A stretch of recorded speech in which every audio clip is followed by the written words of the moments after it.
Sinuspindi po kasi ng LTO ang lisensya ng 10 taxi driver at ng TNVS dahil po sa overcharging, nangungontrata ng mga pasahero dyan po sa Ninoy Aquino International Airport o NAIA.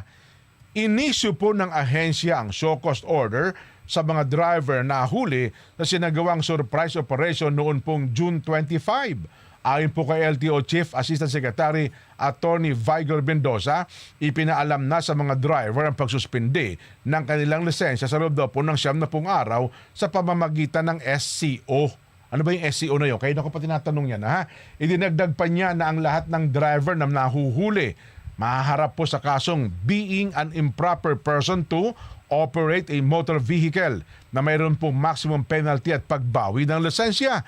Iniutos pa po ni Mendoza ang pagpapadala ng LTO enforcers sa 3 terminal matapos ang insidente ng overcharging. Binigyang diin pa niya na ang kaso ng overcharging at ang pangungontrata ng mga pasahero ay maaaring makasira sa imahe ng bansa sa mga dayuhan. Ayaw. Pero in fairness, marami din ho namang mga mababait dyan. Ayun nga lang, kapag ka mababait naman, hindi naman nila pinopost para maging viral. Ang nagba-viral lagi, yun nananalbahe. Yun.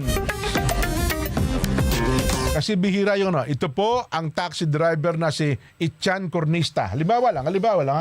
Ang pangalan po ito, mabuti po ito. Oh. Ang binayaran ko po sa taxi ay 150. Opo, ibinalik po ang sukli na 5 piso. Ayaw po niyo. Ganun sana, di ba? At idinaan pa po ako sa mga lugar na madaling sa halip na 15 minutes, naging 10 minutes na lang po ang aming biyahe. Ayan. Magaling po siya sa mga biglang liko. Ayun. Ayun. Yun daw kung SCO, show cause order. Show cause order. Kasi yung cause, ayun. Show cause order, SCO. Ayun. Okay. Ang problema, di ba, mabait. Pag pinost mo sa Facebook yon, wala papansin nun. Baka isa lang ang like nun kamag-anak mo pa. Pero pagka nilagay mo, ito po ang driver na ito, Jen Subardiago po ang pangalan. Nakikita ko na po sa mata ko yung pupuntahan ko.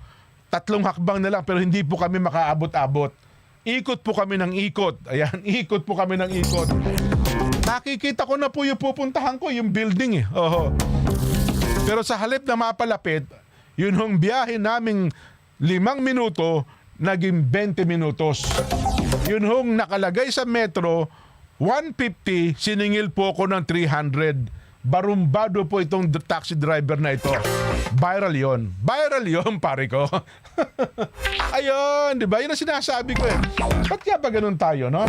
Pagka pinupuri mo yung kapwa mo, magaling ang ginawa, halos wala. Wala yan, bayaan mo yan. Pero kapag ka ang pinost mo'y barumbado, walang hiya, nako talaga naman. Ang daming sinabi ko ano-ano Ay, nako.